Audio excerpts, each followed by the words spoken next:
Retention of urine అంటే మూత్రం బంధింపబట్ట. కొంతమందిలో చల్లదనం వల్ల చలికాలంలో మూత్రం బంధింపడుతుంది. అలాంటి వాళ్ళకి క్యాంఫర్ 30 పొటెన్షియల్లో ప్రతి 2 గంటలకు ఒకసారి చొప్పుని ఇస్తున్నట్టయితే ఆ నీరు రావడానికి అవకాశం ఉంది. కొంతమందిలో జ్వరం ఉంటుంది, గాబరా ఉంటుంది, ఆందోళన ఉంటుంది, చచ్చిపోతానన్న భయం ఉంటుంది, బాధలు హఠాత్తుగా వస్తాయి, మూత్రం బంధింపబడి ఉంటుంది.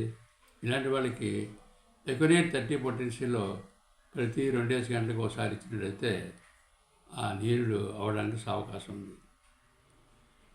హిస్టీరియా ఉన్న వాళ్ళలో మూత్రం బంధింపబడినట్టయితే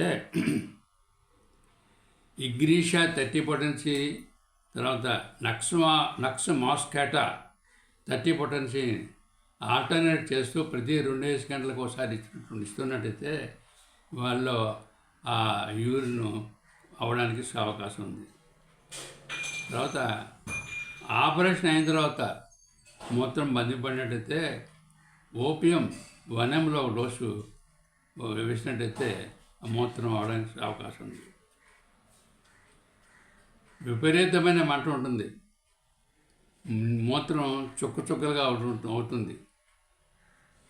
వాళ్ళకి క్యాంథారిస్ 30 పొటెన్షియల్లో ప్రతి 2 గంటలకు ఒకసారి వేసినట్టయితే ఆ మంట తగ్గుతుంది, మూత్రం బంధింపడం తగ్గుతుంది, నీరు జారీ అవుతుంది. రక్తజీర కానీ ఎక్కున్నట్టయితే ఎరిబెంతిన అనే మందుని క్యాంథారిస్తో ఆల్టర్నేట్ చేసి వేసినట్టయితే మంచి ఫలితం వస్తుంది. మూత్రం బంధింపడి ఉంటుంది, లేక మంటతో కూడా ఉంటుంది. దీనికి సాలిడాగో అనే మందుని 30 పొటెన్షియల్లో ప్రతి గంటకి ఒక డోసు అప్పుడు ఇచ్చినట్లయితే నీరు జారీ అవుతుంది. ఈ మందు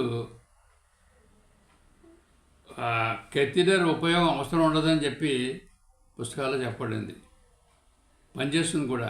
అందువల్ల సాలిడాగో అనే మందుని ప్రతి గంటకి ఒక డోసు చొప్పున ఇచ్చినట్లయితే నీరు జారీ అవ్వడానికి అవకాశం ఉంది.